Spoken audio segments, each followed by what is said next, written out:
భలే మంచి రోజు, పసందైన రోజు, వసంతాలు పూచే నేటి రోజు. ఈ పాట ఎందుకు పాడుతున్నానంటే, మరి ఎన్నో రోజులుగా ఎదురు చూస్తున్నాం. మరి కాదంబరి అనే నటిని అతి దారుణంగా మరి ఒక నాయకుడి కోరిక తీర్చడం కోసం, అంటే ఆదేశాన్ని పాటించడం కోసం అక్రమార్కులుగా ముగ్గురు ఐపీఎస్లు తయారై మరి వారి కింద అధికారులని వారి నిమిత్త మాత్రులు ఈ ముగ్గురు ఐపీఎస్లు కీలక పాత్ర వహించి మరి అక్కడి నుంచి ఎత్తుకొచ్చి ఈరోజు సాక్షిలో రాశాడు, అబ్బాబ్బాబ్బా మేము అందరినీ చెప్పి ఎత్తుకొచ్చాం, ఇక్కడ కూడా మేజిస్ట్రేట్ దగ్గరికి తీసుకెళ్ళాం. ఎన్ని ఎవరికి తెలియని వ్యవహారాలు మేజిస్ట్రేట్ దగ్గరికి తీసుకెళ్ళారు. ఎన్ని మేనేజ్మెంట్ సర్వీసెస్ నేమ్ సేక్ ఉంటుంది, ఆ మేజిస్ట్రేట్ని బెదిరిస్తారు, అన్నీ మేనేజ్ చేస్తారు. ఇవన్నీ నేను పని ఉన్నాయి కదా, నాకన్నా బాగా ఎవరు తెలుస్తుంది. అంత ఫ్రాడ్ కంపెనీ ఇది, అప్పుడు కంపెనీ. మరి వాళ్ళు ఆ అమ్మాయిని తీసుకొచ్చి దారుణంగా హింసించి కొన్ని అమ్మాయి కంప్లైంట్లో కూడా పెట్టలేకపోయింది. అవి కూడా కొన్ని వివరాలు నాకు వేరే వ్యక్తుల ద్వారా వారి న్యాయవాదులు కూడా ఉంటారు కదా, అందరికీ తెలిసిన వాళ్ళు, కొన్ని చెప్పుకోలేని సమస్యలు కూడా ఉన్నాయి.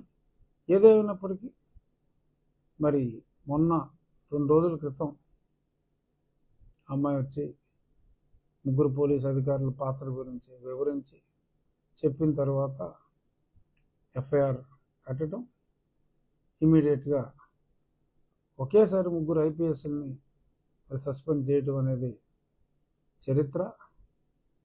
ఇప్పటిదాకా ఎవరు చేయలేదు. మరి అది డేరింగ్ నిర్ణయం డీజీపీ గారు నోట్ పెట్టిన వెంటనే తిరుమలరావు గారు, ముఖ్యమంత్రి వర్యులు చంద్రబాబు నాయుడు గారు ఇమ్మీడియట్గా చర్య తీసుకోవటం జరిగింది. ఇదొక మంచి పరిణామం.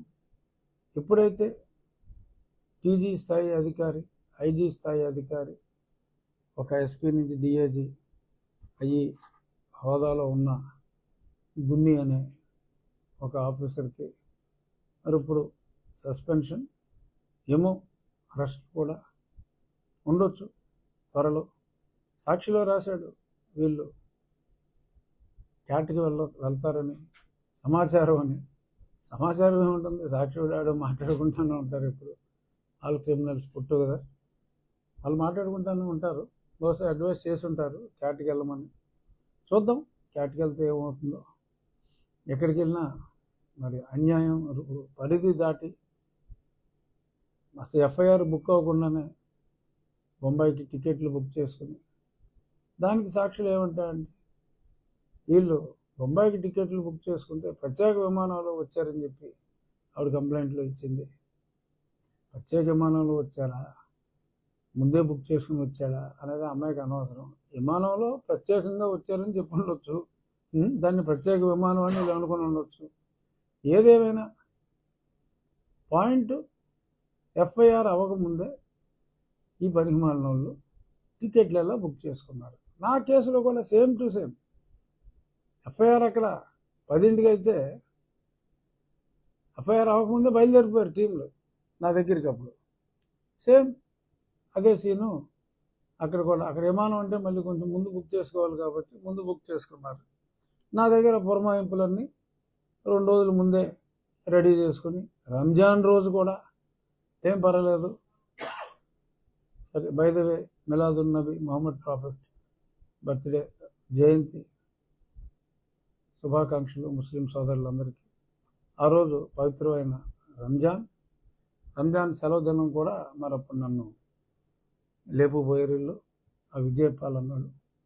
సో అలా ఇప్పుడు ఈ కేసులో ప్రారంభమైంది. మొన్నటిదాకా చంద్రబాబు నాయుడు గారు ఆలస్యం చేస్తున్నారు, ఇన్నాళ్ళ అన్యాయం చేసిన వాళ్ళని ఉపేక్షించడం అని చెప్పి చాలామంది మాట్లాడారు.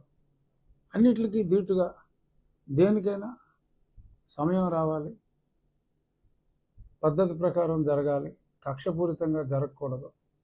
సో స్పష్టంగా ఒకసారి వచ్చిన తర్వాత అప్పటికే విజయవాడ కమిషనర్ డీటెయిల్డ్గా ఇన్వెస్టిగేషన్ చేసి అవన్నీ ఫ్రాడ్ అని తేలిన తర్వాత కుక్కల విద్యాసాగర్ మరి ఇచ్చిన కంప్లైంట్ అంతా ఫేక్, అది ఇల్లే లేని 2020లో కొన్న ఇల్లు 2000 అప్పటికే కన్స్ట్రక్షనే మొదలు కాని ఇల్లు 2018లోనే ఆ ఇంటి అడ్రస్తో ఒక ఫోర్జరీ డాక్యుమెంట్ని తయారు చేయడం.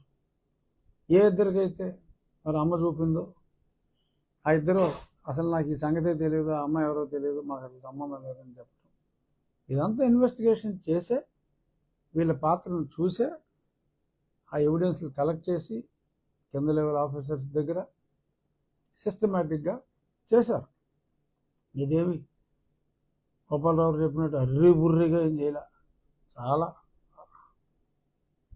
సిస్టమేటిక్గా చేసిన వ్యవహారం. ఈ ముగ్గురిని సస్పెండ్ చేసిన తర్వాత ప్రజల్లో ఒక ధైర్యం, ఒక స్థైర్యం కలిగింది. అలా ఎవరిని కూడా ఉపేక్షించే అవకాశం ఏమాత్రం లేదు. ఇప్పుడు చూశారు చంద్రబాబు నాయుడు గారి స్పీడ్ని ప్రజలందరూ ప్రత్యక్షంగా చూశారు.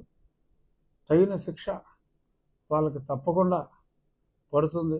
క్యాట్లకు వెళ్ళినా, కోర్టులకు వెళ్ళినా, సుప్రీంకోర్టులకు వెళ్ళినా ఇలాంటి అకృత్యాలని ఆపవలసిన సీనియర్ ఐపీఎస్ ఆఫీసర్లు వాళ్ళ చేతుల మీదుగానే ఇటువంటి అకృత్యాలు ఏదో ప్రమోషన్ల కోసమో ఇంకెందుకోసమో ఇంత దారుణంగా చేశారంటే అది పోలీసు వ్యవస్థకే కూడా ఒక మాయని మచ్చలాగా మిగిలిపోతుంది.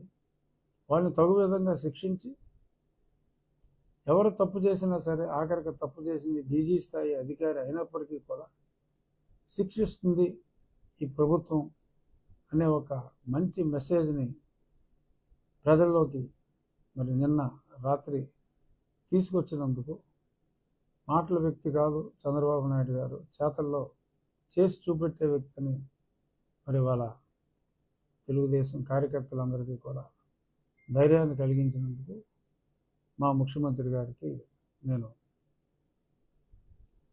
హృదయపూర్వక అభినందనలు తెలియజేస్తున్నాను. హృదయపూర్వక అభినందనలు తెలియజేస్తున్నాను మా ముఖ్యమంత్రి గారికి. సార్, ఇప్పుడు ఐపీఎస్ని బదిలీ చేశారు, సస్పెండ్ చేశారు. అవును, మీ కేసు దాదాపు 4 సంవత్సరాల నుంచి వైసీపీతో పోరాడారు. మీ అక్రమ అరెస్టులు కానించి నేటి వరకు అంటే మేము వచ్చి 3 నెలలుగా అయింది. అవునండి. కానీ ఆ కేసులో ఉన్న పురోగతి మీ కేసులో ఎందుకు స్పీడ్ అవ్వట్లేదు అంటారు? కారణాలు ఏంటంటారు? కారణాలంటే అంటే ఇక్కడ అదంటే అక్కడ ఒక ఆడపిల్ల, అక్కడ స్పీడ్ లేకపోతే ప్రభుత్వానికి దారుణమైన చెడ్డ పేరు వస్తుంది.